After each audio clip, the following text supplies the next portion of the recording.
Jake pressed his face against the frosted window, scanning the tree line for movement.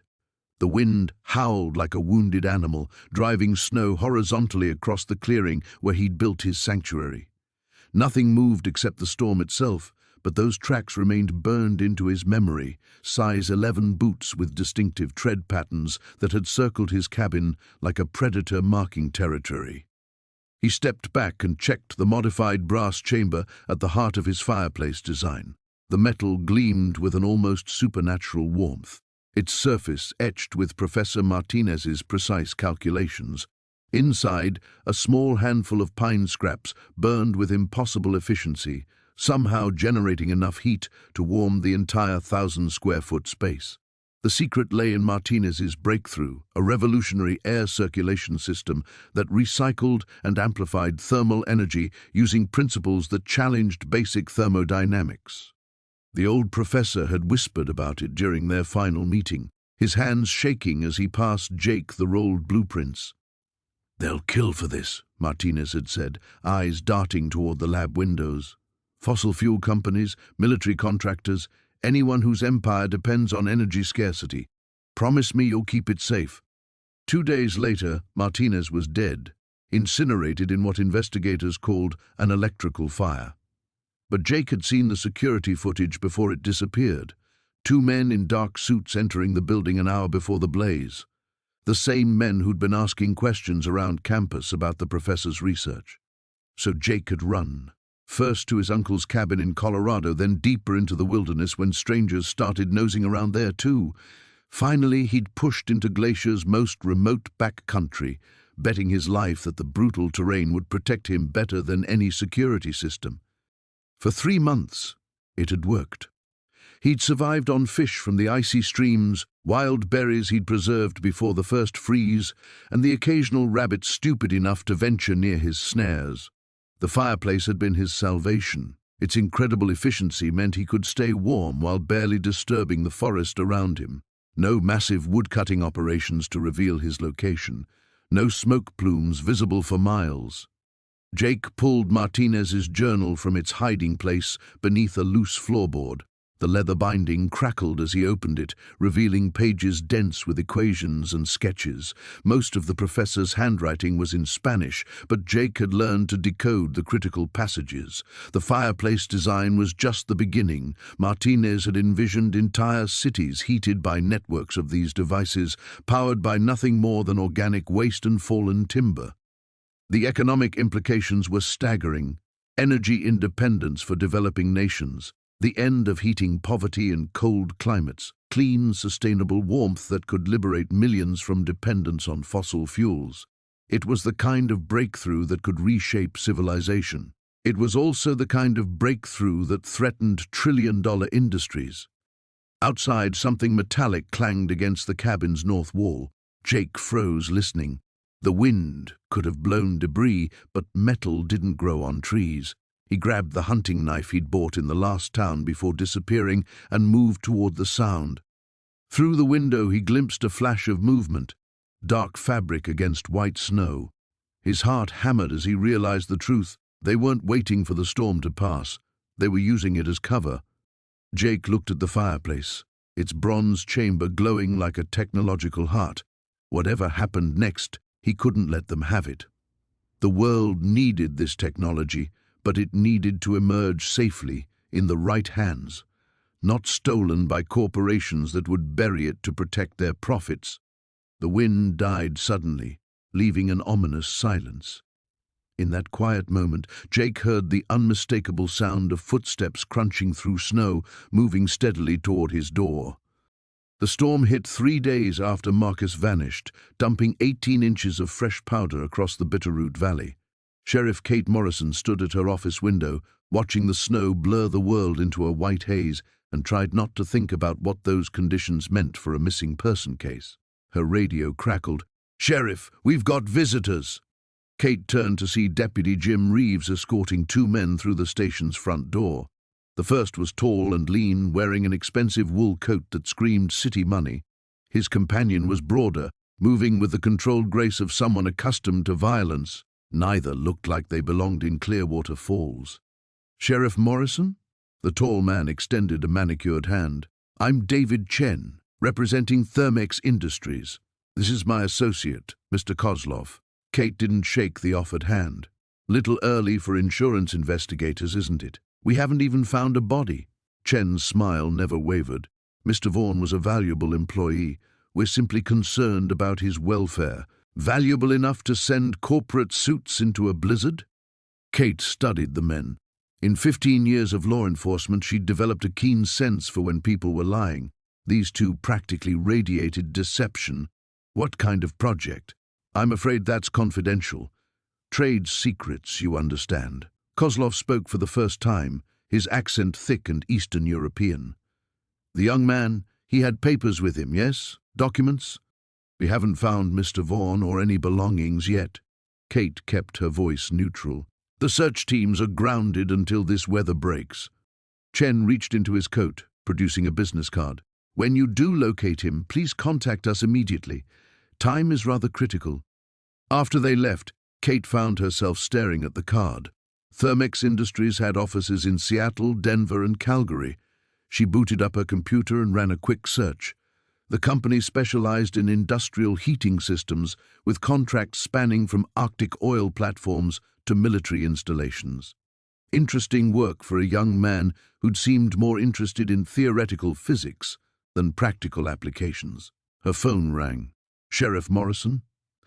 "This is Dr. Elizabeth Reeves at the University of Montana." Kate recognized the name, Jim's sister, a professor in the engineering department. "What can I do for you, Dr. Reeves?" "My brother mentioned you're looking for someone named Marcus Vaughn. I think I might have information." 20 minutes later, Dr. Reeves sat across from Kate's desk, her graying hair still damp from snow. She clutched a manila folder like it contained state secrets. "Marcus was brilliant," she began. "Probably the most gifted student I've encountered in 20 years of teaching. He came to me 6 months ago with some revolutionary ideas about thermal dynamics." "What kind of idea?" "He claimed he could create a heating system that was 90% more efficient than anything currently available. I thought it was impossible, until he showed me his preliminary calculations." Dr. Reeves opened the folder, revealing pages of complex equations. "This could change everything, eliminate heating costs for millions of people, reduce carbon emissions dramatically." Kate leaned forward. "You said claimed, past tense." "He dropped out suddenly, said he'd found private funding for his research. I tried to convince him to stay, complete his degree properly, but he was convinced someone was going to steal his work." Dr. Reeves paused. "Given what Jim told me about your visitors today, maybe he was right to be paranoid. Did he ever mention Thermex Industries?" "Not by name, but he did say a major corporation had approached him. He seemed excited about the funding, but also nervous. Said they wanted to rush the project to market." Kate's radio buzzed again. "Sheriff, we've got a break in the weather. Search and Rescue wants to know if you're authorizing teams to head out." She grabbed the microphone. "Tell them yes, but keep it to volunteers only. And I want 2 teams, one following Vaughn's last known route, the other checking any shelters or cabins in a 5-mile radius." As Dr. Reeves prepared to leave, she turned back. "Sheriff, if Marcus really has perfected this technology, it's worth millions. Maybe billions. People have killed for a lot less," Kate replied. That evening, as search teams radioed in negative results, Kate found herself thinking about Marcus Vaughn, a brilliant young man, possibly carrying revolutionary technology, disappearing into wilderness that could kill even experienced outdoorsmen. Corporate representatives arriving suspiciously fast, missing documents that could change the world. She pulled out her phone and called an old contact at the FBI field office in Missoula. If Marcus Vaughn was still alive out there, she had a feeling finding him was going to be the easy part. Keeping him alive, and keeping those blueprints out of the wrong hands, would be the real challenge. Outside, the wind howled through the pines, carrying secrets deeper into the Montana wilderness. The wind howled through the gaps in the cabin walls, like a living thing seeking entry. Marcus pulled the thin sleeping bag tighter around his shoulders and stared at the dying embers in the makeshift fireplace. 3 days since he'd fled into the wilderness, and the cold was becoming his most immediate enemy, more pressing even than whoever might be tracking him. He reached into his jacket and felt the familiar crinkle of the rolled papers, the blueprints that had cost Dr. Hoffman his life, the revolutionary heating system design that could change everything if it survived long enough to reach the right hands. Marcus had memorized every line, every calculation, but the physical documents remained his insurance policy. Without them, he was just another conspiracy theorist with a wild story. A branch snapped outside. Marcus froze, listening. The wind masked most sounds, but that crack had been too sharp, too deliberate. Animals moved differently in snow. This sounded human. He slowly reached for the hunting knife he'd found in the cabin's single drawer. The blade was old but sharp, and right now it represented his only defense. Through a gap in the boarded window, he caught a glimpse of movement between the pine trees. A dark figure, barely visible against the snow-laden branches. They'd found him. Marcus cursed silently. He'd been careful, covering his tracks, staying off main trails, but apparently not careful enough. He grabbed his pack and the blueprints, shoving them deep into the waterproof compartment. If he didn't make it out, at least the documents might survive until spring. The front door handle turned slowly. Marcus had already moved to the back window, prying at the boards with desperate fingers. The wood was old and brittle, and one plank came free with a splintering crack that sounded thunderous in the small space. He squeezed through the gap just as the front door burst open. "He's here!" a voice shouted. "Search everything!"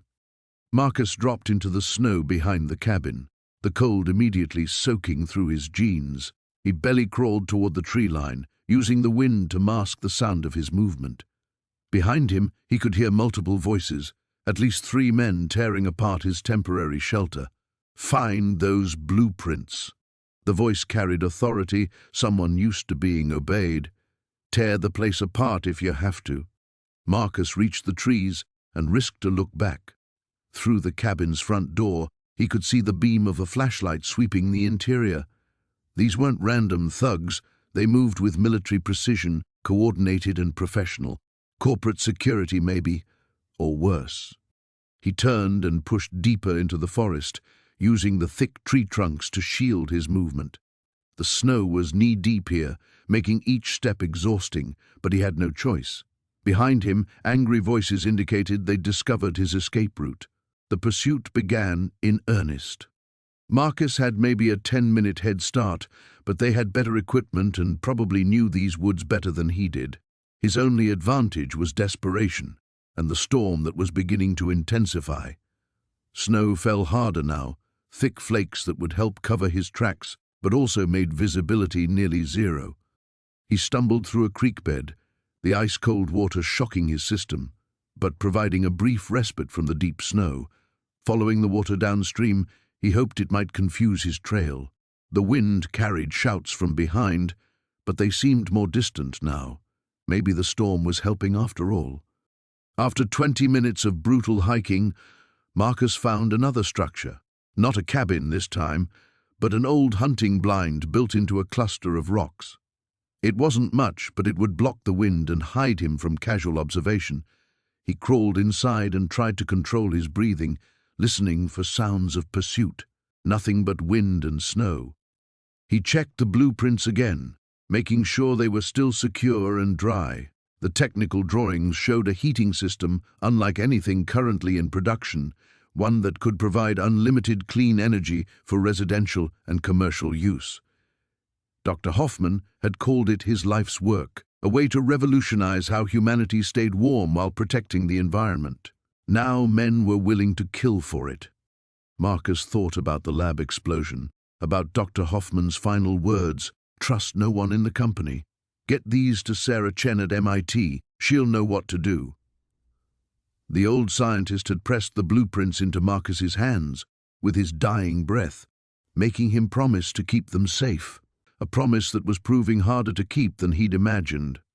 The storm showed no signs of letting up, and Marcus realized he faced an impossible choice.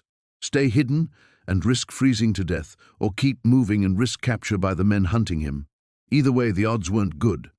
He pulled out his phone, hoping for a signal. Nothing. He was truly alone in the Montana wilderness, carrying documents that could change the world, if he could survive long enough to deliver them. The wind howled louder, and somewhere in the distance, he heard the sound of snows. Snow had been falling for 3 days straight when Maya Chen first heard about the missing hiker. She was nursing her second cup of coffee at Birdie's diner, trying to make sense of the geological survey reports spread across the cracked vinyl booth, when the conversation at the counter caught her attention. "City boy had no business going out there," grumbled Pete Hawkins, the local hardware store owner. "Storm was already brewing when he bought that gear from me. Tried to warn him, but he wasn't hearing it." Maya glanced up from her papers. As a renewable energy consultant, she'd seen her share of unprepared outdoor enthusiasts, but something about the urgency in Pete's voice made her listen closer. "What kind of gear?" asked Sheriff Daniels, who had just slid onto a stool at the counter. "Winter camping stuff. Good quality, but..." He was asking strange questions. Wanted to know about waterproof cases, portable power sources, and he was real particular about insulation. Kept asking about R values and thermal efficiency like he was building a house, not pitching a tent. Maya's pen stopped moving across her notepad. Those weren't typical questions from a casual hiker. "He say where he was headed?" Daniels continued. "Northridge area. But here's the thing." Pete lowered his voice, though in a place like Birdie's, whispers carried just as far as normal conversation. He paid cash, big bills, had a military-style duffel bag he wouldn't let out of his sight. Kept checking his phone like he was expecting bad news. The bell above the diner door chimed, and a gust of frigid air swept through the restaurant. Maya pulled her jacket tighter and tried to focus on her work, but her mind kept drifting to the missing man. She'd been in Glacier Falls for 2 weeks, conducting feasibility studies for a proposed geothermal plant, and she'd learned that in small Montana towns, unusual visitors didn't stay anonymous for long. Maya Chen? She looked up to find Sheriff Daniels standing beside her booth, his weathered face creased with concern. "Mind if I sit? Heard you're some kind of energy expert." Maya nodded toward the empty seat across from her. "Renewable energy consultant. What can I do for you?" Daniels settled his considerable frame into the booth. "This missing hiker, something's not adding up. Pete mentioned the guy was asking technical questions about insulation and thermal systems." "That your area?" "Part of it." Maya studied the sheriff's face. "You think he's more than just a lost tourist?" "I think a man doesn't disappear into a blizzard carrying military-grade equipment unless he's either running from something or protecting something valuable." Daniels paused. "Or both." Maya felt a familiar tingle of curiosity mixed with unease. "What makes you think I can help?" "Because you're the only person within 100 miles who might understand why someone would ask detailed questions about thermal efficiency before heading into the wilderness." Daniels leaned forward. "And because 3 hours ago I got a call from someone claiming to represent a private security firm. They're sending a team to assist in the search. That's good, right? More resources?" "Would be. Except they knew details about our missing person that we haven't released to anyone. They knew his approximate age, his equipment list, even the direction he was headed." Daniel's eyes narrowed. "How do you suppose they came by that information?" Maya's coffee had gone cold, but she barely noticed. Her work in renewable energy had occasionally brought her into contact with industrial espionage, companies stealing proprietary technology, corporate secrets worth millions. But this felt different, more desperate. "Sheriff, I'm flattered you think I can help, but I analyze geological data and design energy systems. I'm not a tracker or a detective." "Maybe not. But you understand the value of energy technology better than anyone else around here." Daniel stood up, dropping a business card on the table. "If this hiker was carrying something worth killing for, we need to find him before the wrong people do." As the sheriff walked away, Maya stared at the card, her mind racing. She thought about the questions Peter described, the focus on thermal efficiency, insulation, power sources. Those weren't random inquiries from a casual outdoorsman. They sounded like someone trying to protect sensitive materials in extreme conditions. Outside, the snow continued to fall, adding to the already dangerous accumulation in the mountains. If someone was out there with valuable technology, they were fighting not just the elements, but potentially armed pursuers with professional training. Maya gathered her papers and stood up, decision made. She'd spent her career studying how to harness and conserve energy in harsh environments. If this mysterious hiker was carrying something that could revolutionize heating technology, as her instincts suggested, then the implications went far beyond one man's survival in the Montana wilderness. She pulled out her phone and dialed the number on Daniel's card. Whatever was happening in these mountains was bigger than anyone realized, and she had a sinking feeling that the real danger was just beginning. The storm had passed by dawn, leaving behind a crystalline world that sparkled under pale sunlight. Marcus pressed his face against the frosted window of Sal's diner, watching the steam rise from his coffee cup as he studied the fresh powder blanketing Main Street. 3 days had passed since the stranger vanished, and the town had already begun to forget him. But Marcus couldn't shake the image of those blueprints. The bell above the door chimed, and Sheriff Tom Bradley shuffled in, stomping snow from his boots. His weathered face bore the tired lines of a man who'd spent too many years dealing with other people's problems. "Any word from the search teams?" Marcus asked as Tom slid into the opposite booth. "Called it off yesterday." Tom signaled Sal for coffee. "Trail went cold after Bear Creek. Figure the wolves got him or he fell through ice. Either way, he's gone." Marcus stirred his coffee slowly, choosing his words carefully. Seemed like he knew what he was doing out there. Had good gear. "Good gear don't stop a grizzly or a 30-foot drop into a ravine." Tom's eyes narrowed. "You seem mighty interested in this stranger, Doc." Before Marcus could respond, the diner door burst open with such force that several patrons jumped. A woman strode in, her expensive coat and polished boots marking her as an outsider. She was perhaps 40, with sharp cheekbones and eyes that swept the room like a predator assessing prey. "I'm looking for information about a man who came through here recently," she announced, her voice carrying a slight accent Marcus couldn't place. "Young, maybe 25, dark hair, carrying a large backpack." The diner fell silent except for the hiss of the grill. Tom straightened in his seat, his hand instinctively moving toward his badge. "And you are?" the sheriff asked. "Dr. Elena Vasquez, representing the Meridian Energy Consortium." She pulled out a business card but didn't approach their table. "The man I'm seeking stole proprietary research from our company. We have reason to believe he came through Whitehaven." Marcus felt his pulse quicken. The blueprints hadn't been delusions after all. "What kind of research?" Tom asked, though his tone suggested he wasn't entirely buying her story. "Advanced heating technology, worth millions in development costs." Her gaze fixed on Marcus. "I understand there's a local doctor who might have encountered him." The way she said it made Marcus's skin crawl. Too specific, too pointed. Someone had been asking questions about him specifically. "Lots of folks come through here," Tom said diplomatically. "Most don't stay long."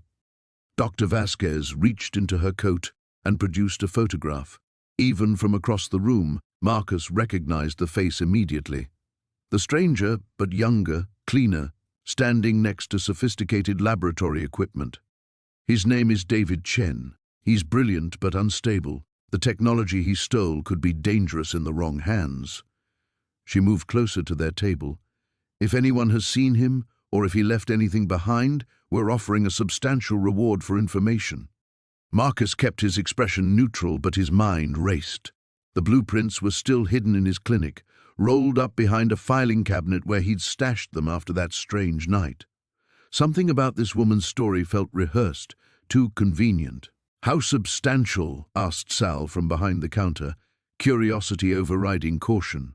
$10,000 for information leading to the recovery of our property." A murmur rippled through the diner. That kind of money could change lives in a town like Whitehaven. Tom leaned back, studying the woman carefully. Awful lot of money for some heating plans. "The technology represents years of research. Our investors are eager to see it returned." Dr. Vasquez's smile never reached her eyes. "I'm staying at the Pineview Motel if anyone remembers anything useful." After she left, the diner erupted in conversation. Everyone had a theory, a half-remembered glimpse, a story that might be worth $10,000. Marcus excused himself and walked back to his clinic, his thoughts churning. But something about Dr. Vasquez's story didn't add up. If Chen was a thief, why hadn't she mentioned involving the FBI? Why come alone to a wilderness town instead of sending law enforcement? Marcus carefully rolled up the blueprints and locked them in his medicine cabinet. Outside, fresh snow began to fall, and he found himself wondering if David Chen was still alive out there in the wilderness, and if so, whether Dr. Vasquez's arrival meant his time was running out. The young man had trusted him with something valuable, something worth killing for. Now Marcus had to decide what to do with that trust. The snow had stopped falling, but the wind still howled through the valley like a living thing. Sarah Chen pulled her parka tighter as she stepped out of the general store, her boots crunching on the packed snow. 3 days had passed since anyone had seen Marcus Webb, and despite what the locals whispered, she couldn't shake the feeling that he was still out there. "You're wasting your time." Doc Bill Hartley's gravelly voice made her turn. The store owner stood in his doorway, arms crossed. "That boy's either frozen solid or halfway to Canada by now." Sarah adjusted her medical bag on her shoulder. "Maybe, but I've seen stranger things." What she didn't tell Bill was that Marcus Webb had come to see her the night before he disappeared. Not as a patient, but with questions that had seemed odd at the time. Questions about hypothermia survival rates, about how long someone could last in sub-zero temperatures with adequate shelter and supplies. She'd assumed he was writing some kind of survival guide or planning an extreme camping trip. Now those questions felt ominous. The crunch of tires on snow announced the arrival of a black SUV with out-of-state plates. Sarah watched as 2 men in expensive winter gear climbed out, their movements too coordinated, too purposeful for casual visitors. The driver was tall and lean with calculating eyes that swept the street like a predator assessing territory. His companion was shorter, stockier, with a kind of stillness that suggested coiled violence. "Excuse me," the tall one called out to Sarah, his smile not reaching his eyes. "We're looking for someone. A young man, early 20s, might have been through here recently." "Lots of people come through," Sarah replied carefully. "You might try the sheriff's office. We prefer to keep this informal."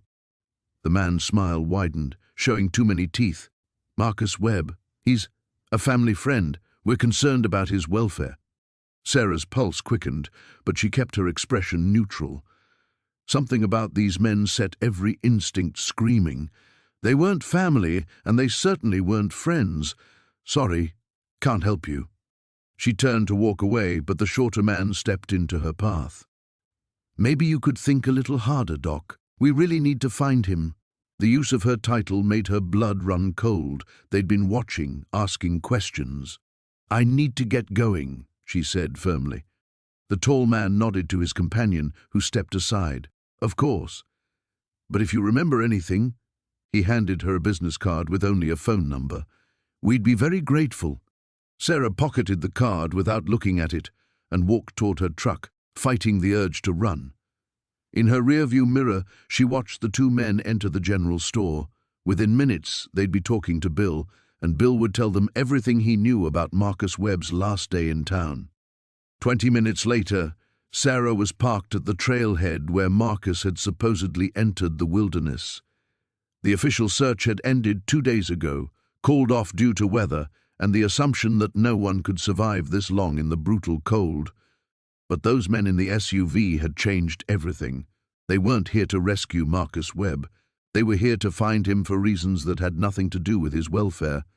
She shouldered her pack, heavier now with extra medical supplies and emergency gear. If Marcus was alive out there, he might need help. And if those men found him first, he might need more than medical attention. The trail was barely visible under the snow, marked only by occasional blazes on the pine trees. Sarah had grown up in these mountains, had spent her childhood following her father on hunting trips through terrain that would challenge experienced mountaineers. She knew the hidden valleys, the caves, the places where someone might take shelter if they were clever and desperate enough. 3 hours in, she found the first sign. A broken branch at eye level, snapped recently enough that the wood was still pale beneath the bark. Someone had passed this way, and not long ago. Someone who knew enough to mark their trail but was subtle about it. The temperature was dropping as afternoon faded toward evening. Sarah checked her GPS and marked the location of the broken branch. If Marcus Webb was leaving signs, he was either hoping to be found by the right people or planning to find his way back. Either way, it meant he was thinking clearly, which meant he was probably still alive.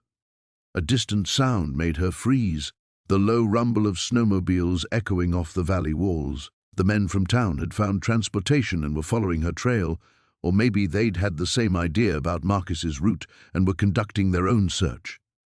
Sarah quickened her pace, following the faint traces through the snow. Whatever Marcus Webb was carrying, whatever had brought those dangerous men to their wind, howled through the pines as Marcus crouched behind a fallen log, his breath forming crystalline clouds in the sub-zero air.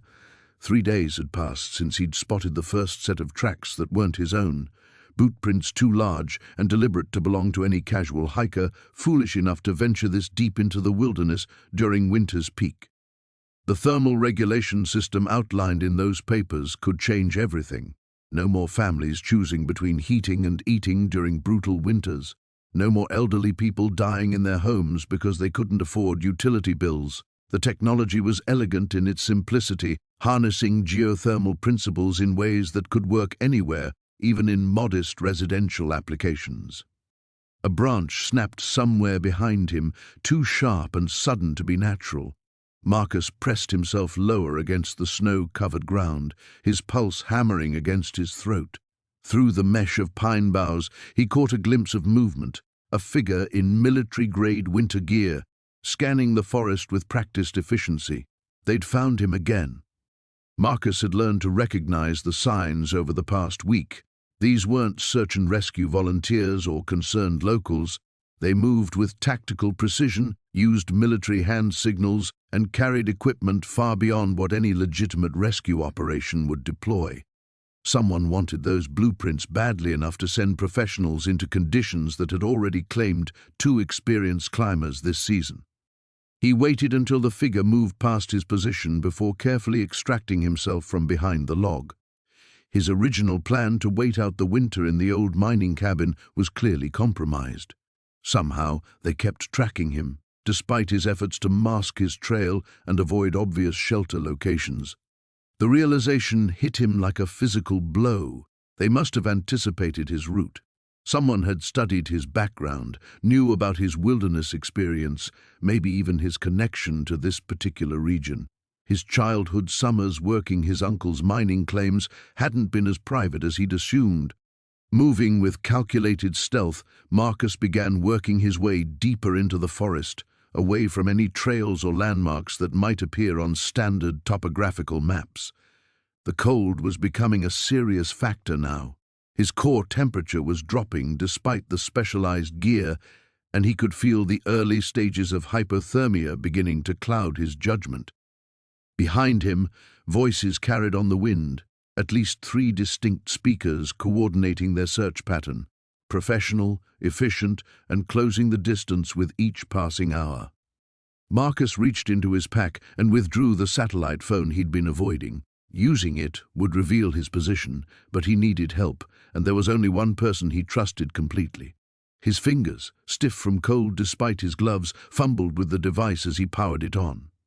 The signal was weak but functional.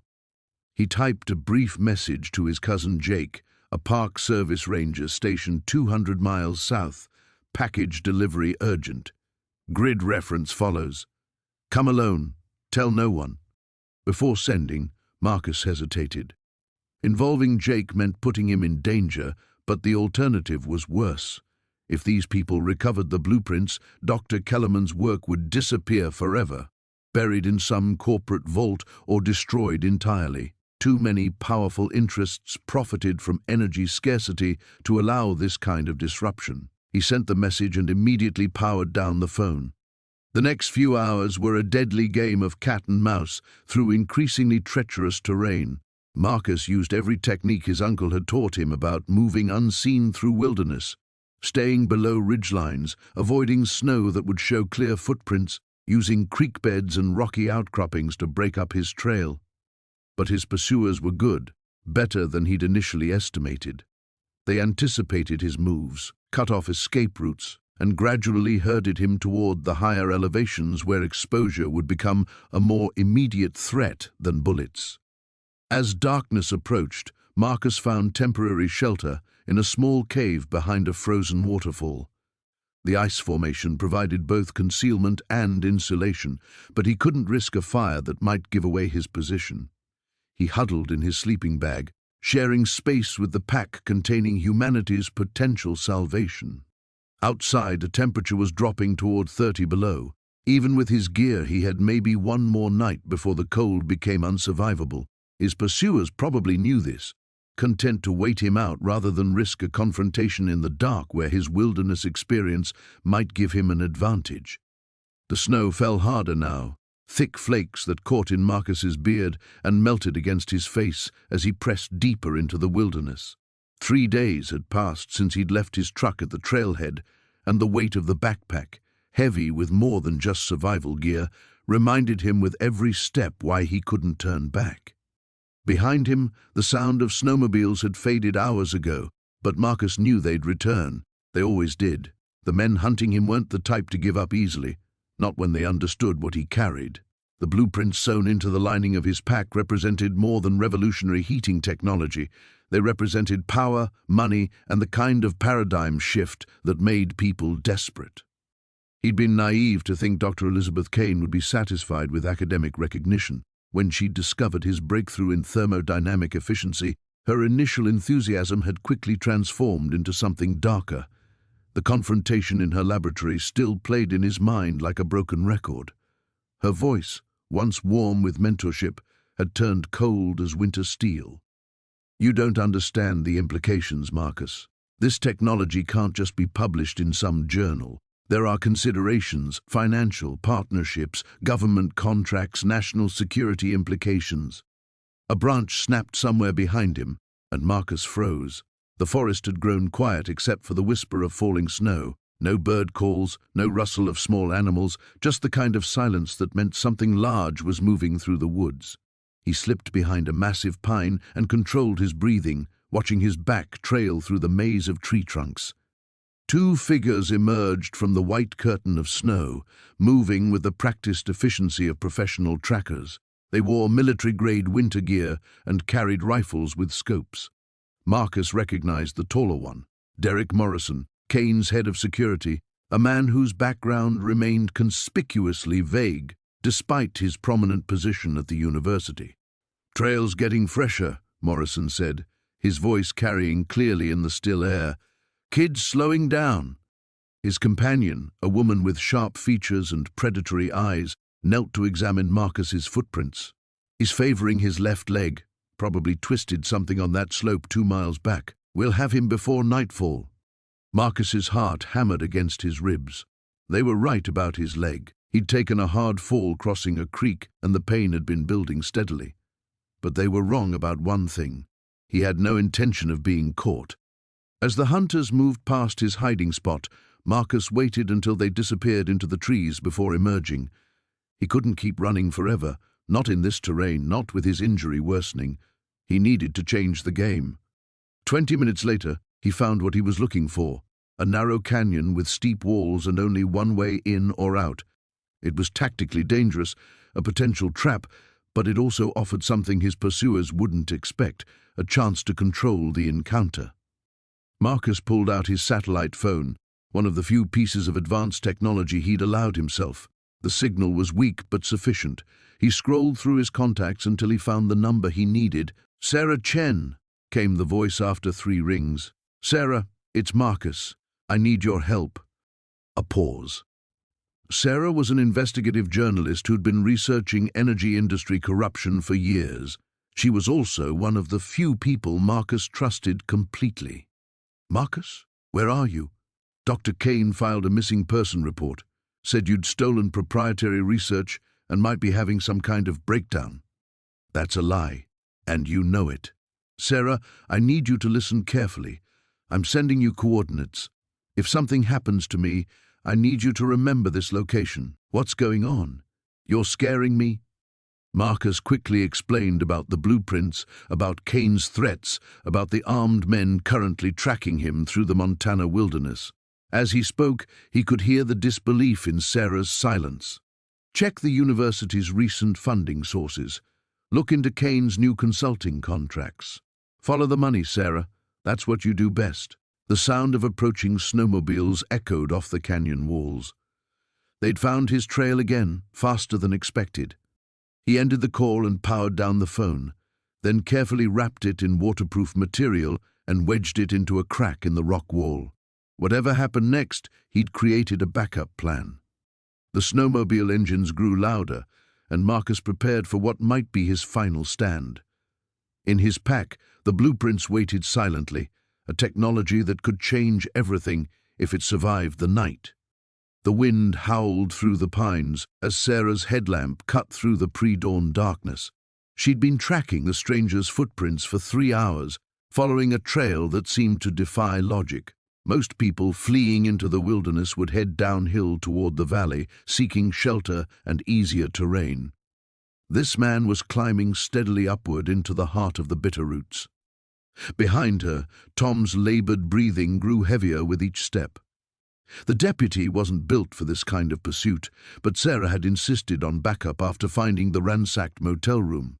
Someone else was clearly looking for the mysterious young man, and they weren't playing games. How much further?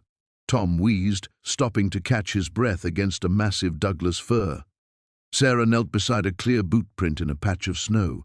The edges were still sharp, unmelted. "We're gaining on him, maybe an hour ahead now." What troubled her wasn't just the man's seemingly random path through the mountains. It was how deliberately he moved. These weren't the desperate, panicked steps of someone fleeing blindly. Every direction change seemed calculated, as if he knew exactly where he was going, despite having no apparent familiarity with the area. She studied the map by flashlight, trying to anticipate his route. The terrain ahead grew increasingly treacherous, with steep ravines and exposed ridgelines that would be suicide in a winter storm. Yet the tracks continued upward with unwavering purpose. "Sheriff," Tom called softly from 20 yards ahead, "you need to see this." Sarah joined him at the edge of a small clearing where the snow told a different story. Multiple sets of prints converged. The stranger's familiar boot treads intersected with at least 2 other sets. One belonged to hiking boots with aggressive lugs, military style. The other was harder to read, but the stride pattern suggested someone moving with tactical precision. "He's not alone anymore," Tom observed. "Or he's being hunted," Sarah replied, noting the scuffed snow that indicated a struggle or sudden change of direction. The stranger's tracks veered sharply east, abandoning his previous steady climb for what appeared to be an escape route along a narrow game trail. They followed the new path for another half-hour before Sarah noticed something that made her stomach clench. Dark spots in the snow, spaced at irregular intervals. She knelt and touched one with her gloved finger, still liquid beneath a thin crust of ice. "Blood trail," she whispered. The trail wound through a narrow canyon where towering walls blocked most of the wind but created an eerie acoustic chamber. Every sound echoed and multiplied, the crunch of their footsteps, the whisper of pine boughs overhead, the distant call of a hunting owl. Sarah found herself constantly looking over her shoulder, feeling exposed despite the concealing darkness. "Sheriff," Tom's voice carried a new tension. "Movement ahead." Sarah clicked off her headlamp and motioned for Tom to do the same. In the pre-dawn gloom, she could just make out a faint glow emanating from behind a cluster of boulders about 50 yards up the canyon. Not the steady beam of a flashlight, but the flickering dance of firelight. They approached with weapons drawn, using the massive stones for cover. The smell of wood smoke mixed with something else, something chemical and acrid that didn't belong in the wilderness. As they drew closer, Sarah could hear voices, low and urgent. Doesn't matter what he says. Miller wants those plans, and he wants them tonight. The kid's tougher than he looks. Been out here 2 days and he's still moving. Not for long. That shoulder wound will slow him down, and he's got nowhere left to run. Canyon dead ends about a mile ahead. Sarah exchanged glances with Tom. 3 distinct voices, all male, all carrying the clipped cadence of professionals. These weren't local hunters or concerned citizens. Whoever Miller was, he had serious resources. She peered around the boulder and saw them clearly for the first time.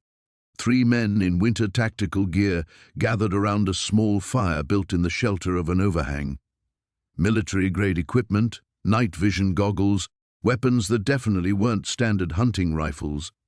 One was studying what appeared to be a GPS unit, while another cleaned a knife with methodical precision. The third man, older and clearly in command, spoke into a satellite phone. "Target is wounded and contained. We'll have the package within 6 hours. No, sir, no witnesses to worry about. This whole area's been evacuated for the storm warning." Sarah's blood ran cold as the implications hit her. These men weren't just hunting the stranger, they were prepared to eliminate anyone who got in their way. And according to their intelligence, no one else should be out here. She and Tom had walked into a trap neither of them had seen coming. The storm had passed, leaving the forest wrapped in an eerie silence that made every footstep sound like a gunshot. Marcus crouched behind a fallen pine, his breath forming small clouds in the frigid air as he watched 3 figures move methodically through the trees below. They weren't locals. Their movements were too precise, too coordinated, military training maybe, or something worse. He'd been running for 2 days now, ever since he'd spotted the first search team near his original shelter. The blueprints were still tucked safely inside his jacket, pressed against his ribs like a constant reminder of why people wanted him dead.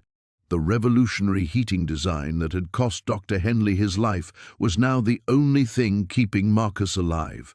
As long as he had it, they needed him breathing. The lead figure below raised his hand, bringing the others to a halt. Marcus recognized the gesture from his brief stint in the National Guard. These weren't just hired thugs. Someone with serious resources was funding this operation. A branch snapped behind him. Marcus spun around to find Sarah Chen emerging from a cluster of snow-laden firs, her face flushed from cold and exertion. She was alone, which surprised him. In the 3 days since she'd first found him, she'd been his only ally in a world that seemed determined to see him dead or disappeared. "You need to stop running," she whispered, settling beside him behind the log. "I've been tracking you for hours. If you can track me, so can they." Marcus nodded toward the search team below, who had resumed their careful advance up the slope. "That's why we need to get smart about this." Sarah pulled out a folded map, pointing to a red X she'd marked in pencil. "There's an old mining station about 6 miles north, abandoned since the 70s, but the structure's solid. More importantly, it has multiple exit routes." Marcus studied her face, noting the determination in her dark eyes. "Why are you helping me? You barely know me."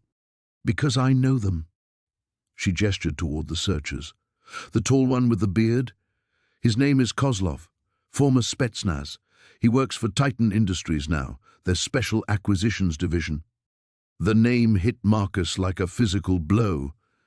Titan Industries was one of the largest energy conglomerates in North America, with tentacles reaching into everything from oil extraction to renewable energy patents. If they wanted Dr. Henley's blueprints, it meant the technology was even more valuable than he'd realized. "How do you know about Kozlov?" Marcus asked. A sharp whistle echoed from below, followed by an answering call from somewhere to their east. The search pattern was tightening. "The mining station," Marcus said. "How do we get there without them seeing us?" Sarah folded the map and tucked it away. "We go up instead of down. There's a ridge trail that runs parallel to this valley. It's exposed, but they won't expect us to take the high ground in this weather." Another whistle, closer this time. Through the trees, Marcus could see Kozlov speaking into a radio, his voice too low to make out the words. Whatever he was saying, it wasn't good news for them. They began moving upslope, staying low and using the dense undergrowth for cover.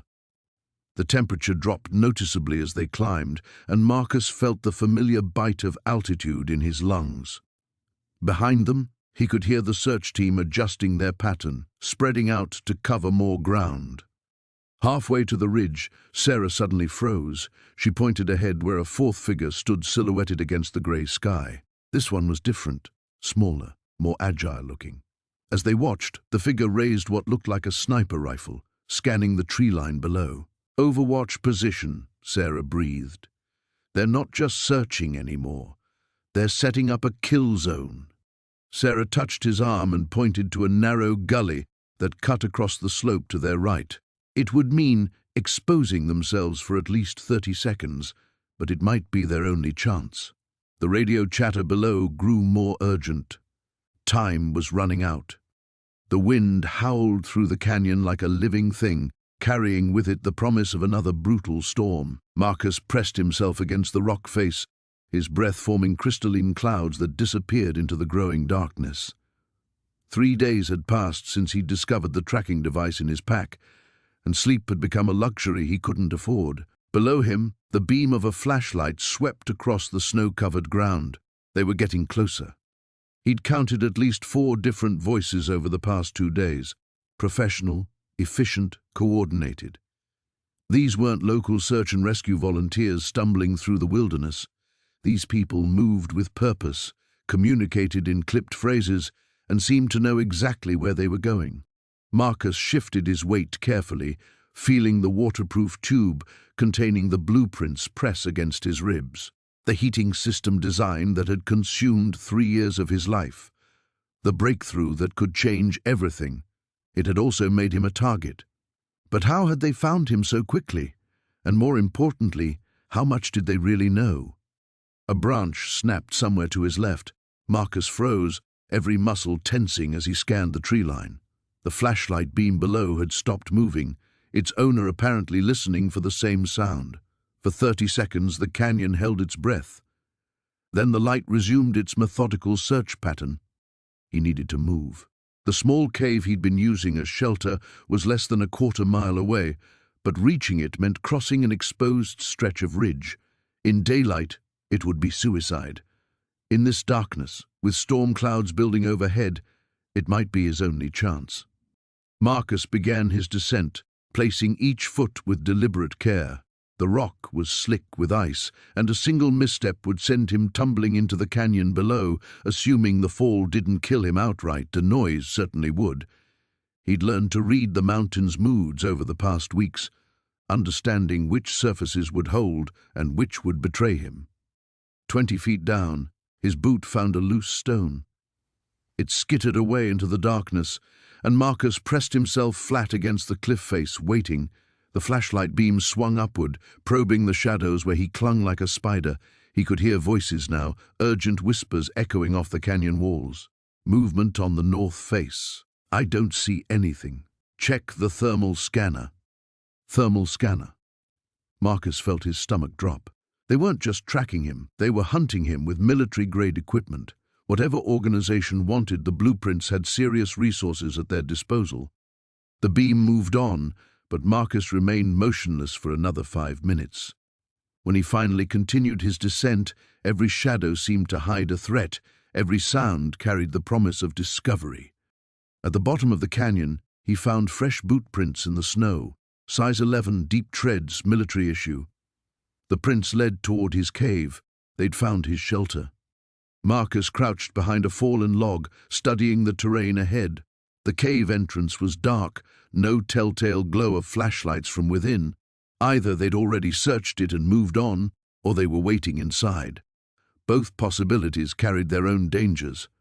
A new sound reached his ears, the distant thrum of helicopter rotors. His blood turned to ice water.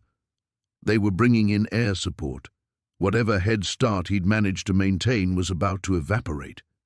He had 2 choices: retrieve his remaining supplies from the cave and risk walking into a trap, or abandon everything and head deeper into the wilderness with nothing but the clothes on his back and the blueprints pressed against his chest. The helicopter sound was growing louder. Marcus made his decision. He circled wide around the cave, approaching from the blind side where an old rockslide had created a natural barrier. If anyone was waiting inside, they'd be watching the main entrance. He hoped. The climb up the rockslide was treacherous in the darkness, loose stones threatening to give way with every step. But it brought him to a narrow ledge that ran along the canyon wall, high enough to see down into the cave entrance. Empty. No heat signatures, no movement, no glint of metal in the darkness. The helicopter was directly overhead now, its searchlight cutting through the night like a white-hot blade. Marcus flattened himself against the rock as the beam swept past, close enough that he could feel its warmth on his face. He had perhaps 60 seconds before the light made another pass.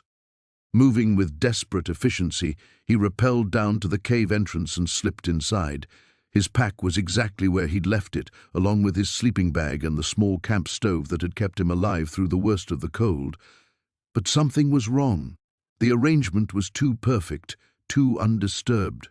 They'd been here, they'd searched everything and put it back exactly as they'd found it, which meant they knew he was coming back.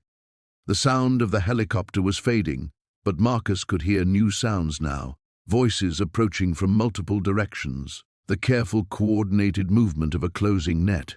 He grabbed his pack and ran. The blizzard had passed, leaving behind a crystalline wasteland that stretched endlessly under the pale morning sun. Marcus emerged from the snow cave he'd carved beneath a fallen pine, his breath forming ice crystals in the bitter air. 3 days had passed since the encounter with the armed men, and he'd pushed deeper into the wilderness following deer trails and creek beds that wouldn't show on any map. His supplies were running dangerously low. The emergency rations he'd salvaged from his pack would last maybe 2 more days, and the cold was becoming more aggressive, seeping through his layers despite the improvements he'd made to his shelter system. But the blueprints remained safe, sealed in the waterproof container he kept pressed against his chest. The sound of an engine cut through the morning stillness. The rider wore military-grade winter gear and moved with purpose, following what appeared to be a GPS device mounted on the handlebars. Marcus recognized the methodical pattern. This wasn't a random search. Someone had calculated his likely trajectory and was systematically covering the area. The snowmobile stopped less than 50 yards from where Marcus had spent the night.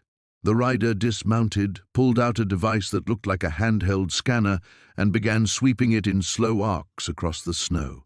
Marcus's blood went cold. They weren't just tracking footprints anymore. They had some kind of electronic detection equipment. A second engine sound emerged from the south, then a third from the west. They were boxing him in. Marcus slipped over the back of the outcropping and dropped into a narrow ravine he'd noticed the night before. The walls were steep and covered in ice, but they would hide him from the scanners. He moved quickly along the bottom, his boots punching through the crusty snow with each step. The ravine curved northeast for about half a mile before opening into a wider valley. Marcus paused at the mouth, studying the terrain. Open ground stretched for nearly a quarter mile before reaching the next line of trees. Crossing it would leave him completely exposed, but staying in the ravine would trap him if his pursuers found the entrance. The decision was made for him when he heard voices echoing off the ravine walls behind him. They'd found his trail. Marcus sprinted across the open ground, abandoning stealth for speed. His lungs burned in the thin, cold air, and his legs felt like lead weights, but he pushed forward. Halfway across, he heard the roar of snowmobile engines converging on his position. He reached the tree line as the first shots rang out. Bark exploded from a pine tree inches from his head, and he dove behind a massive boulder. The snowmobiles had stopped at the edge of the clearing, their riders dismounted and advancing on foot with assault rifles. "We know you're in there," a voice called out. "Hand over the documents and we'll make this quick." Marcus checked his surroundings. The trees were thick enough to provide cover, but the snow would make moving quietly impossible. He needed a distraction. He pulled out one of his emergency flares, struck it, and hurled it 30 yards to his left. The bright red light arced through the trees, and immediately the gunmen shifted their attention toward it, unleashing a barrage of automatic fire at the imagined target. While they focused on the flare, Marcus moved right, slipping from tree to tree. He could hear them coordinating over radio headsets, their voices professional and calm. These weren't local thugs, they were military contractors or government operatives. A branch snapped under his foot, and instantly bullets chewed through the air around him. Marcus rolled behind a fallen log as wood chips and snow flew in all directions. When the firing stopped, he heard them moving to flank his position. That's when he saw the old mining shaft. Hidden behind a screen of young aspens, the entrance was partially collapsed but still passable. Without hesitation, Marcus scrambled toward it as another volley of shots erupted behind him. He squeezed through the narrow opening just as boots pounded through the snow in his direction. The shaft stretched into darkness, the air thick with the smell of earth and decay. Marcus pulled out his small LED flashlight and moved deeper into the tunnel, hoping it wasn't a dead end. The sound of his pursuers grew fainter as the mountains swallowed him. 20 yards in, the shaft branched in 3 directions. Marcus chose the middle passage, which angled downward into the heart of the mountain. Behind him, he could hear voices at the entrance, arguing about whether to follow him into the unstable mine. The temperature dropped noticeably as he descended, but at least he was hidden, for now the mountain itself had become his ally in protecting the secret that could change everything, if he lived long enough to share it. Now, 3 days after Sarah's departure, survival was everything. He'd been rationing the food she'd left, but his body burned calories faster than he could replace them in this cold. The jerky and dried fruit would last maybe 2 more days if he was careful. After that, he'd have to rely on his snares and hope the rabbits were as predictable as the tracks suggested. The blueprints remained secure in their waterproof case, wrapped in layers of plastic and cloth, tucked deep in his pack. Sometimes he wondered if they were worth all this, worth Sarah risking her life to reach town, worth him slowly starving in a wilderness that seemed determined to kill him. But then he'd remember Dr. Chen's excitement when they'd finally cracked the thermal conductivity problem. The way her eyes had lit up when the calculations proved their theory could work. This technology could change everything. No more families choosing between heat and food during bitter winters. No more elderly people dying in cold apartments because they couldn't afford their heating bills. The blueprints represented hope for millions if he could just stay alive long enough to get them to the right people. A sound made him freeze, the distant rumble of an engine. Marcus grabbed his pack and moved to the edge of his shelter, peering through the trees. There, maybe half a mile down the valley, a snowmobile carved through the drifts. Even at this distance, he could see the rider wasn't dressed like a local. Too much black, too sleek. Wrong kind of helmet. His pulse quickened. Sarah had been gone 3 days. If help was coming, it would be search and rescue teams, not a single rider on an expensive machine. The snowmobile stopped, and Marcus watched the figure dismount, pulling out what looked like binoculars, scanning the terrain. Hunting, they'd found him. Marcus forced himself to think clearly. The rider was still far away, and the storm had covered his tracks. His shelter was well hidden among the fallen logs and snow-laden branches. But staying put wasn't an option. Where there was one hunter, there would be others. He packed quickly, muscle memory taking over as his mind raced through options. The valley floor offered easier travel but no cover. The ridgeline would be brutal in the deep snow but provided multiple escape routes. And there was something else. Sarah had mentioned an old mining road that cut through the mountains about 5 miles north, overgrown and impassable to vehicles in summer, but maybe not to someone desperate enough to try it on foot. The engine roared to life again, closer now. Through the trees, Marcus caught glimpses of black and chrome as the snowmobile swept back and forth in a search pattern. Professional, methodical. These weren't opportunistic killers. Someone had sent serious people with serious resources. He shouldered his pack and moved deeper into the forest, every step calculated to minimize noise and visible tracks. The snow was knee-deep here, but the canopy had blocked some of the storm's fury. He could move without leaving an obvious trail if he was careful. Behind him, the engine sound multiplied. 2 machines now, maybe 3. They were coordinating, spreading out to cover more ground. Marcus pushed harder, lungs burning in the thin, cold air.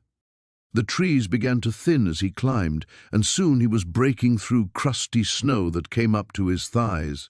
Each step was an exhausting fight, but he couldn't slow down, not with professional killers sweeping the valley below. He reached a rocky outcrop and risked a look back. 3 snowmobiles now, dark insects against the white landscape. One had stopped near where his shelter had been.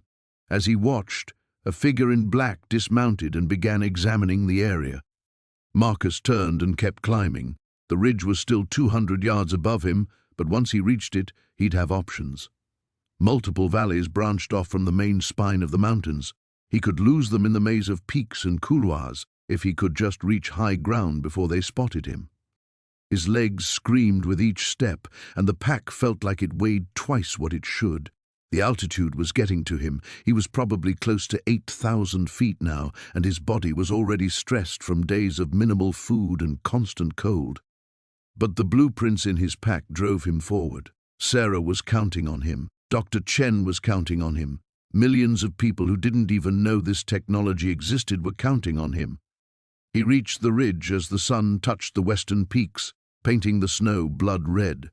Behind him, the valley lay in shadow, but he could still hear the distant snarl of engines. The hunt was just beginning. The storm had passed, leaving behind a crystalline world that glittered under the pale morning sun. Marcus pressed himself against the rough bark of a massive pine, his breath forming small clouds as he scanned the valley below. 3 figures moved methodically through the snow, their dark forms stark against the white landscape. They were closing in. His fingers found the waterproof pouch inside his jacket, feeling the crinkle of the blueprints that had turned his simple retreat into a nightmare. Dr. Elena Vasquez's revolutionary heating design, compact fusion reactors that could power entire cities while fitting in a basement, had seemed like humanity's salvation when she'd pressed them into his hands. Now they felt like a death sentence. "They're getting closer," he whispered to himself, watching as one of the pursuers raised what looked like binoculars.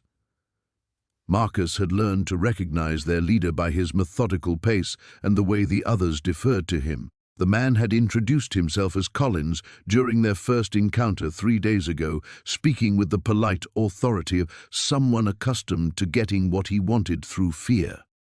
Marcus shifted his weight, and snow cascaded from the branches above, pattering softly to the ground.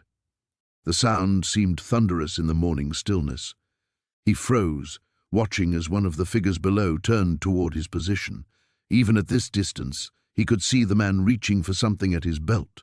The crack of a rifle shot echoed through the valley. Bark exploded inches from Marcus's head, sending splinters into his cheek. He didn't wait to see if they'd fire again. His body moved before his mind caught up, muscles that had grown lean and strong during weeks in the wilderness, propelling him deeper into the forest. Behind him, shouts erupted as his pursuers gave up stealth for speed. Branches whipped at his face as he ran, following a game trail that wound between towering evergreens. His boots found purchase on rocks and fallen logs, the countless hours of navigating this terrain now paying dividends. The forest had become his ally, teaching him its rhythms and secrets through necessity and near starvation. He reached a steep ravine and didn't hesitate, half sliding and half jumping down the rocky slope. Loose stones clattered beneath him, but the sound would be masked by the creek that ran along the bottom. The water was partially frozen, creating a treacherous surface of ice and flowing current. Marcus picked his way across, using the larger rocks as stepping stones. On the far side, he paused to listen. The sounds of pursuit had faded, but he knew they hadn't given up. Collins had made it clear that failure wasn't an option. The blueprints were worth too much, not just for their revolutionary technology, but for the power they represented. In the wrong hands, they could be weaponized or suppressed, keeping humanity dependent on the fossil fuels that were choking the planet. Marcus thought of Elena's final words to him before the explosion that had claimed her laboratory and nearly killed them both. "Don't let them bury this," she'd said, her face blackened with soot but her eyes burning with conviction. "The world needs this technology. Promise me." He'd promised, and that promise had driven him into these mountains when every other option had been compromised. But now, with his pursuers growing more desperate and the weather turning deadly again, he wondered if he'd simply delayed the inevitable. A sound made him freeze, the distant whine of an engine. Through the trees he caught a glimpse of movement in the sky, a helicopter flying low and slow, scanning the forest canopy. They'd called in reinforcements. Marcus pressed himself against a boulder, using its bulk to break up his silhouette. The helicopter passed overhead, its rotors beating a mechanical rhythm that sent wildlife scattering. But it didn't stop, didn't circle back. They hadn't spotted him yet.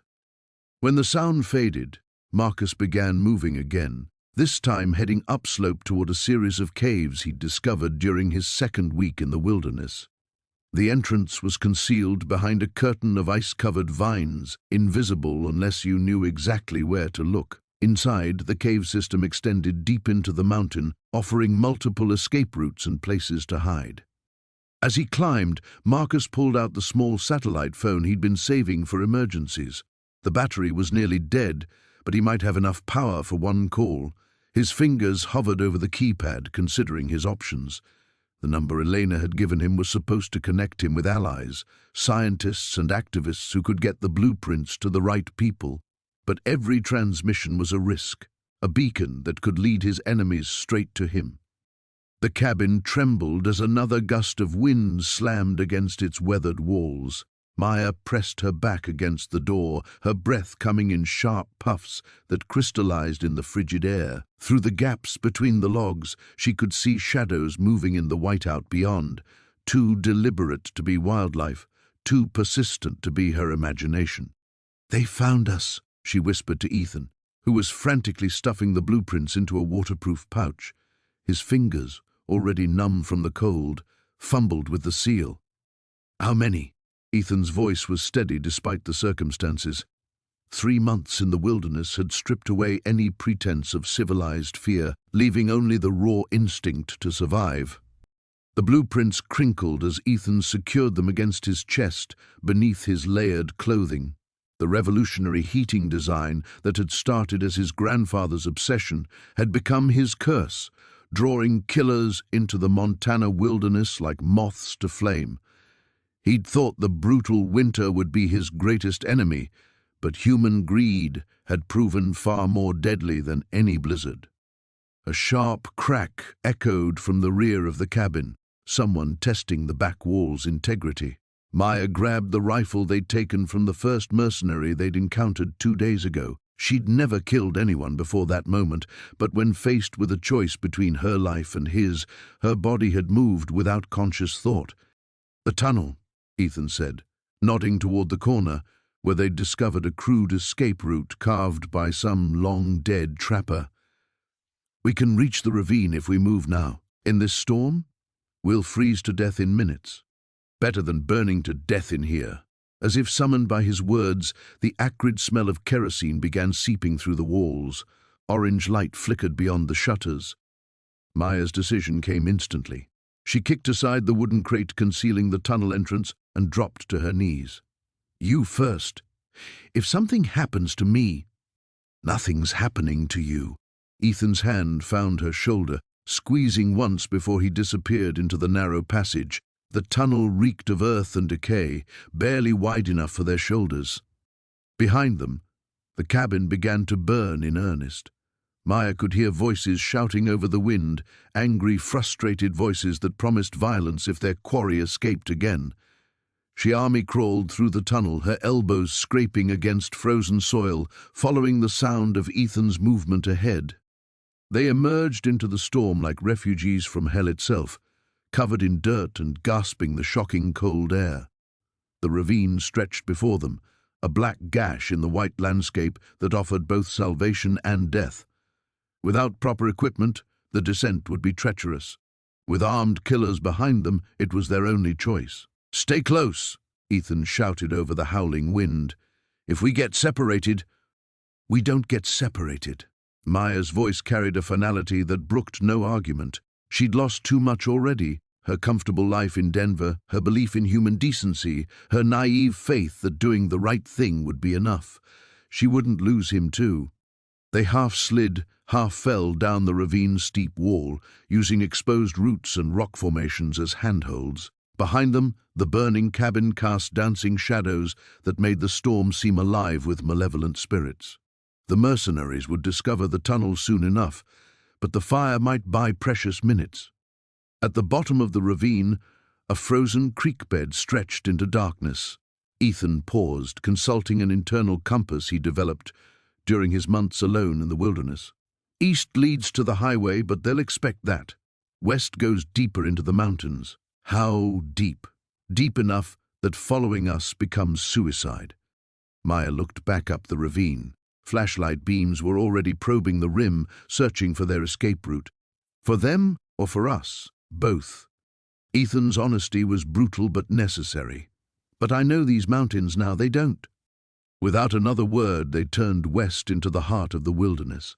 The storm swallowed them like a living thing, erasing their tracks almost as quickly as they made them. Behind them, the burning cabin collapsed in a shower of sparks that disappeared into the endless white.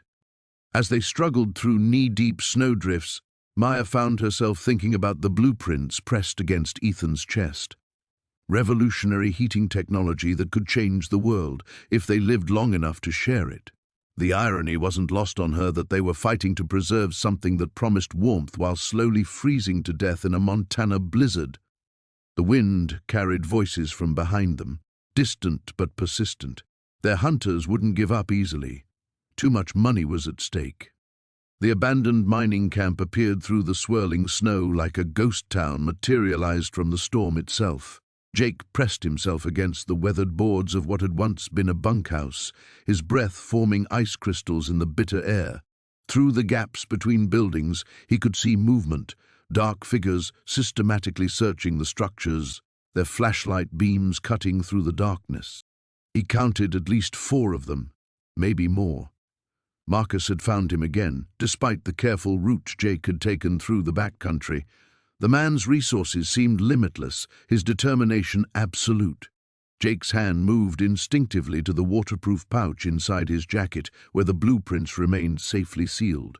Everything that had happened, Derek's death, the chase through the wilderness, the brutal cold that had already claimed 2 of Marcus's men, all of it centered on the documents pressed against his chest. A flashlight beam swept dangerously close to his hiding spot. Jake held his breath, not daring to move even as the wind drove snow into his eyes. The beam lingered for a moment before moving on, and he heard boots crunching through the snow, getting closer. "Check every building," Marcus's voice carried on the wind. "He's here somewhere. The tracks lead straight into camp." Jake cursed silently. He'd been careless, too focused on finding shelter to properly cover his trail. The storm that had seemed like salvation was also erasing his options. Visibility was near 0, but that worked both ways. He couldn't see them clearly, but they couldn't see him either. He needed to get to higher ground, somewhere he could see the entire camp and plan his next move. The old mine shaft tower loomed behind the main buildings, its skeletal frame barely visible against the dark sky. If he could reach it without being seen, he might be able to slip away while they searched the lower buildings. A shout erupted from one of the buildings ahead. "Got something here?" Jake's blood chilled. Had they found evidence of his presence? But then he heard Marcus's angry response. "Old clothes. Nothing useful. Keep looking." The distraction gave Jake the opening he needed. While the searchers converged on the building where the shout had come from, he sprinted across the open ground between the bunkhouse and the mine tower. His boots slipped on the icy planks of the old walkway, but he managed to reach the tower's base without being spotted. From his vantage point 20 feet above the camp, Jake could see the full scope of Marcus's operation. 6 men total, all armed, all moving with military precision. They weren't just treasure hunters, they were professionals. Jake watched as they completed their systematic search of the main buildings, their frustration evident in their increasingly aggressive movements. "He's not here," one of them called out to Marcus. "Maybe the storm got him." "No," Marcus's voice was iron-hard. "I've been tracking this kid for months. He's tougher than he looks, and he's got nowhere else to go. Expand the search. Check the mine shafts, the equipment sheds, everything." Jake's grip tightened on the frozen ladder rungs. Marcus was right. He was running out of options. The storm showed no signs of letting up, and his supplies were nearly exhausted. But as he watched the men fan out across the camp below, an idea began to form. The mine itself. The old tunnels that honeycombed the mountain behind the camp. They'd be dangerous, unstable, possibly flooded or collapsed, but they might also be his only chance of escape. If he could get down from the tower without being seen and reach the main mine entrance, he might be able to lose them in the underground maze. But first, he had to get past 6 armed men who were specifically looking for him. Jake began his descent, moving even more carefully than before. The wind was picking up, driving the snow horizontally now, reducing visibility to mere yards. It was dangerous weather, the kind that killed people, but it might also be his salvation. The blizzard had turned the world into a white void, but Marcus pressed forward through the knee-deep snow, his breath forming crystalline clouds in the sub-zero air. Behind him, he could hear the distant rumble of snowmobiles, 3, maybe 4 of them, cutting through the storm like mechanical wolves hunting their prey. The blueprints felt heavy in his jacket pocket, heavier than paper should ever feel, weighted with the knowledge of what they represented and what people would do to possess them. His boots punched through the snow crust with each labored step, the sound muffled by the howling wind. The old mining cabin was supposed to be somewhere ahead, nestled in a grove of pines that Sheriff Kowalski had described during their brief radio contact an hour ago. "Due north from the creek bed," she'd said, her voice crackling with static. "You'll know it when you see the rusted equipment." The sound of engines grew closer. Marcus quickened his pace, ignoring the burning in his lungs as the frigid air seared his respiratory system with each breath. They'd found his trail again, probably using thermal scopes that could cut through the storm better than human eyes. He thought of Sarah, hopefully safe with the sheriff's deputies back in town, and wondered if he'd ever see her again. A glint of metal caught his eye through the swirling snow. There, the corroded frame of an old ore cart, half buried and listing to one side like a ship frozen in time. Relief flooded through him as he spotted the dark outline of the cabin beyond it, smoke rising from a stone chimney that promised warmth and temporary sanctuary. Marcus stumbled toward the structure, his legs trembling with exhaustion and cold. The cabin was larger than he'd expected, built from massive logs that had weathered decades of Montana winters. Warm light glowed from frost-covered windows, and he could smell wood smoke mixed with something else, coffee, maybe, or soup. He reached the heavy wooden door and pounded on it with a numb fist. "Sheriff's Department," he called out, though his voice was barely audible over the wind. "I need help." The door opened almost immediately, revealing a tall man in his 60s with steel-grey hair and sharp blue eyes. He wore a flannel shirt and held a steaming mug in one hand. "You Marcus Webb?" the man asked, stepping aside to let him in. "Yeah." Marcus stumbled inside, immediately hit by a wave of blessed warmth from the stone fireplace that dominated the far wall. "You expecting me?" Sheriff Kowalski radioed ahead. "Said you might be coming this way." The man closed the door and threw the heavy bolt. "Name's Dutch Carlson.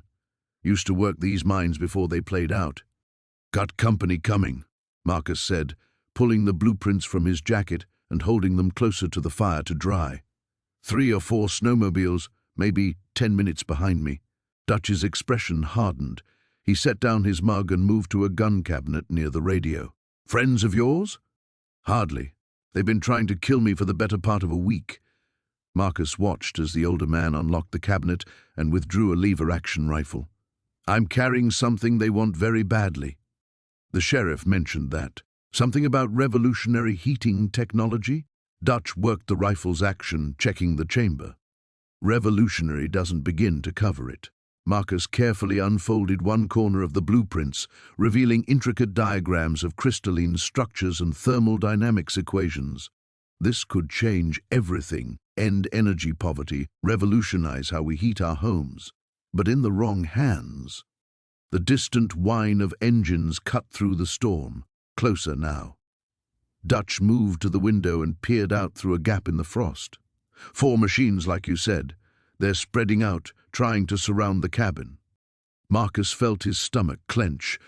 After everything he'd been through, the chase through the wilderness, the deaths of people who'd tried to help him, the constant fear, it might all end here in this remote cabin with a stranger who owed him nothing. "There's a back way out," Dutch said quietly, still watching the approaching riders. "Old mine shaft about 50 yards behind the cabin. Connects to a tunnel system that runs for miles underground." Hope flickered in Marcus's chest. "Why are you helping me?" Dutch turned from the window, his weathered face grim but determined. "Because some things are more important than money, son, and because those bastards are trespassing on my land."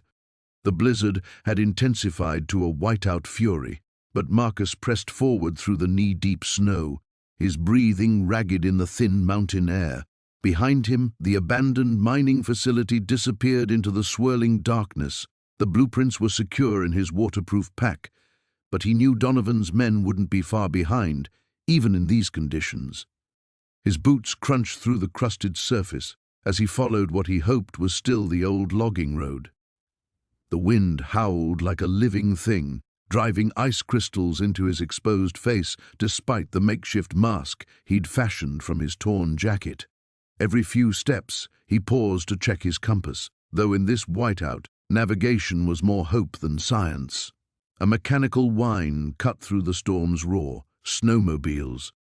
Marcus dove behind a cluster of snow-laden pines just as 2 headlight beams pierced the blizzard.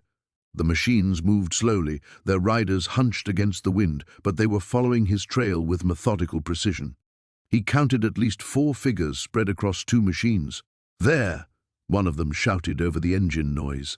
"Fresh tracks heading northeast." Marcus recognized the voice. Sullivan, Donovan's lieutenant, the man who'd tortured Jake back at the warehouse. His jaw clenched as he watched them examine the boot prints he'd left in the snow. There was no hiding his trail in these conditions. His only advantage was the weather itself. He waited until they moved past his position, then emerged from cover and headed perpendicular to their path. If he could reach the old ranger station Dr. Chen had mentioned, he might find shelter and a radio. But that was still 3 miles through terrain that would challenge experienced mountaineers in good weather. The cold was becoming dangerous now. His fingers were numb despite his gloves, and he could feel the first whispers of hypothermia trying to cloud his thinking. He forced himself to maintain a steady pace, knowing that stopping meant death in temperatures that had to be approaching 20 below. A rifle crack echoed across the mountainside. Marcus dropped instinctively, scanning the white landscape.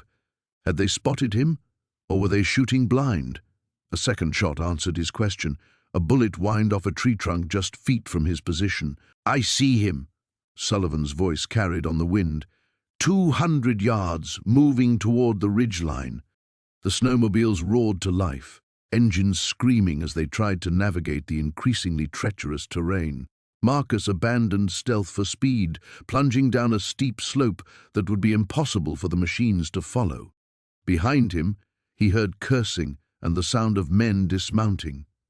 They were continuing on foot now, which leveled the playing field, but also meant they were committed to the hunt regardless of conditions. Marcus knew these weren't men who would give up easily, not with what the blueprints represented. The slope leveled out into a narrow valley, and Marcus found himself breaking through into what had once been a cleared area. Through the snow, he could make out the dark silhouette of a building. The ranger station. His heart lifted despite the deadly cold seeping into his bones. But as he approached, his hope dimmed. The structure was old, partially collapsed, its roof caved in under decades of snow loads. Still, part of it remained intact, and any shelter was better than none. He forced open the warped door and stumbled inside. The interior was a mess of rotted furniture and debris, but one corner remained relatively dry. More importantly, he spotted an old radio unit mounted on the far wall. The question was whether it still functioned after years of abandonment. Marcus fumbled with frozen fingers to remove the blueprints from his pack, checking that they remained dry and undamaged. The elegant equations and diagrams that represented Dr. Chen's life work seemed almost surreal in this desperate situation. Somewhere in these calculations lay the key to revolutionizing how humanity stayed warm, if he could survive long enough to get them to safety. Outside, voices drew closer. His pursuers had followed his trail to the station. He examined the radio with growing frustration. The power cable had been chewed through by rodents, and several vacuum tubes were cracked or missing, but the basic structure seemed intact. If he could jury-rig a power source, surround the building, Sullivan's voice commanded from outside. He's got nowhere left to run. Marcus worked frantically with the radio components, using techniques Jake had taught him years ago during their wilderness adventures. He connected his emergency battery pack to the main power input, bypassing the damaged cable. The unit flickered to life, its dials glowing weakly in the darkness. "This is emergency frequency, 121.5, he whispered into the microphone. "Anyone receiving? This is Marcus Webb, requesting immediate assistance. My coordinates are approximately—" He rattled off his best estimate of his position, praying someone was listening. The building's front door exploded inward in a shower of splinters and snow. The abandoned mining camp materialized through the swirling snow like a ghost town frozen in time. Jack's legs trembled as he stumbled between the weathered buildings, Elena close behind him. Blood from his shoulder wound had soaked through his jacket, leaving a crimson trail in the pristine white. There, Elena pointed to a sturdy cabin with an intact roof. "That one looks stable." They burst through the door into musty darkness. Jack collapsed against the wall, clutching the waterproof case containing the blueprints. His breath came in ragged gasps, each one sending fresh waves of pain through his shoulder. Elena quickly surveyed their shelter. Dust-covered furniture filled the room, and a stone fireplace dominated one wall. Most importantly, the windows were small and the walls thick, defensible. "How long do you think we have?" she asked, helping him to a chair. "Not long enough." Jack winced as she examined his wound. "Morrison's people won't give up, and they know these mountains better than we do." Elena tore strips from an old curtain and began fashioning a bandage. "Then we need to get those blueprints to safety. You said your contact in Missoula." "Sarah Chen at the university. She's the only one I trust with this." Jack's voice was growing weaker. "If something happens to me—" A distant sound made them both freeze. Snowmobile engines growing closer. "They found our trail," Jack whispered. Elena peered through a crack in the wooden shutters. 3 headlights cut through the storm, weaving between the abandoned buildings. 3 machines, at least 6 men. Jack struggled to his feet, fumbling with the case's latches. "Take the blueprints. There's a back way out through the kitchen. Follow the creek bed down the mountain. It'll be harder for them to track you. I'm not leaving you. You have to." His eyes blazed with urgency. "Those designs, they're not just about heating systems. The thermal efficiency principles could revolutionize everything. Clean energy, reduced emissions, affordable heating for millions of people. Morrison wants to bury it because it threatens his empire." The snowmobile engines went silent. Boots crunched on snow outside. Elena grabbed the case, her jaw set with determination. "What about you?" Jack picked up a rusted mining pick from beside the fireplace. "I'll buy you time. Give me 10 minutes, then run." "Check the main building first," a voice called from outside. "If they're here, they'll want the most defensible position." Elena pressed a quick kiss to Jack's forehead. 10 minutes. She slipped through the kitchen toward the rear exit as heavy footsteps approached the front door. Jack positioned himself beside the window, gripping the pick, despite the screaming pain in his shoulder. The door exploded inward. 2 men in tactical gear swept into the room, assault rifles raised. Jack waited until they were fully inside before swinging the pick at the nearest man's weapon. The rifle clattered away as the man stumbled backward. "We need him alive," Morrison's voice boomed from the doorway. "The girl has the case, but he's the only one who fully understands the technology." More footsteps entered the cabin. Jack counted at least 4 men now. Through a gap in the table, he could see Morrison's expensive winter gear, so out of place in the ramshackle cabin. "Where is she, Jack?" Morrison's tone was conversational, almost friendly. "We know she took the blueprints, but without your expertise, they're just papers. Work with me, and I'll make sure you both walk away from this." Jack said nothing. Somewhere behind the cabin, Elena would be making her escape. Every second he stayed silent was another step closer to safety for her. "I'm disappointed," Morrison continued. "I offered you a fortune for your work. Clean energy is admirable, but it's also naive. The infrastructure changes alone would cost trillions. My approach is more practical." A floorboard creaked as one of the gunmen moved closer to Jack's position. He gripped the pick tighter, muscles coiled. "Last chance, Jack. Tell me where she's going, and this ends peacefully." The silence stretched taut. Then Jack heard it, the distant whine of a snowmobile engine starting up. Elena had found another machine somewhere in the camp. Morrison heard it too. "Damn it! Roberts, take 2 men and cut her off at the main trail. She can't have gotten far." As footsteps rushed from the cabin, Jack smiled despite his pain. Elena was smart. She wouldn't take the main trail. She'd stick to the creek bed like he'd told her, using the terrain to her advantage. Now he just had to survive long enough for her to reach civilization. "Just you and me now," Morrison said softly, "and all the time in the world to discuss your cooperation."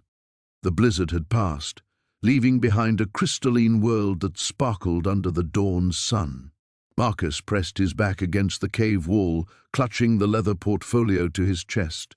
His breath formed small clouds in the frigid air as he listened for any sound that might indicate Vaughn's men were still tracking him. Sarah's voice echoed from the cave entrance. "Marcus? It's over. Vaughn's dead." He emerged cautiously, squinting against the brilliant white landscape. Sarah stood 20 yards away, her rifle lowered but ready. Behind her, Sheriff Coleman was zip-tying the wrists of 2 surviving mercenaries who knelt in the snow, their faces masks of defeat and frostbite. "How?" Marcus asked, his voice hoarse from 3 days of rationed water and constant fear. "Avalanche took out their camp," Coleman said, not looking up from his work. "Found Vaughn buried under 10 feet of snow this morning. These 2 were the only ones we could dig out alive." Marcus felt his knees weaken. For weeks he'd imagined this moment, the end of running, the end of looking over his shoulder. But now that it was here, he felt strangely empty, as if survival itself had become such a habit that he didn't know how to stop. Sarah approached him slowly, as if he were a wounded animal. "The blueprints, are they safe?" He nodded, patting the portfolio. "Every page, even the modifications I made while I was hiding." He managed a weak smile. "Turns out isolation is good for creative thinking." "Dr. Patterson?" Marcus looked confused. "The physics professor from the university," Sarah explained. "When word got out about what you'd created, the academic community took notice. Good notice, not the kind that gets people killed." Marcus ran his hand through his matted hair. "I never meant for any of this to happen. I just wanted to solve a problem. Make heating affordable for people who couldn't afford it." "You did solve it," Sarah said, "and now you get to see it through properly." As they began the trek back toward civilization, Marcus found himself walking beside Sarah. The snow was deep but manageable, and for the first time in weeks, he wasn't scanning the tree line for threats. "Why did you help me?" he asked. "You could have stayed out of it." Sarah was quiet for a long moment. "My grandfather died 3 winters ago, couldn't afford to heat his house properly, too proud to ask for help, froze to death in his sleep." She glanced at Marcus. "When I heard what your invention could do, I figured maybe other grandfathers wouldn't have to make that choice." They walked in comfortable silence after that, the only sounds their breathing and the soft crunch of snow. Behind them, Coleman herded the prisoners along, occasionally muttering into his radio to coordinate with the recovery teams. As they crested a ridge, Marcus could see smoke rising from chimneys in the valley below. The town looked impossibly peaceful from this distance, a collection of warm squares of light against the white expanse. "There's going to be attention now," Sarah warned. "Media, investors, government types. Your quiet life is over. Marcus considered this. Maybe that's not such a bad thing. I've had enough quiet to last a lifetime. Dr. Patterson was waiting at the sheriff's station when they arrived, along with two men in expensive coats who introduced themselves as representatives from the Department of Energy. Marcus found himself in the surreal position of explaining his heating system to federal officials while still wearing clothes he'd slept in for a week. The efficiency ratings are remarkable, one of the officials said, studying the blueprints. If these calculations are correct, this could reduce heating costs by 70%. They're correct, Marcus said simply. As the afternoon wore on, Marcus signed preliminary agreements that would fund proper testing and development. The officials assured him that security would be provided during the transition period. Though with Vaughn dead and his organization scattered, the immediate threat had passed. That evening, Sarah found Marcus sitting on the steps of the sheriff's station, staring up at the stars. The temperature was dropping again, but he seemed content to sit in the cold. "Planning your next move?" she asked, settling beside him. "Actually, I was thinking about staying," he said. "This place has grown on me. Besides, if this technology is going to help people, maybe it should come from somewhere that understands what it means to be cold." Sarah smiled. "The winters here aren't for everyone." Marcus looked at her, then back at the star-filled sky. "Good thing I've learned how to survive them." In the distance, smoke continued to rise from 100 chimneys, but Marcus knew that soon, staying warm wouldn't be a luxury. It would simply be a right that everyone could afford.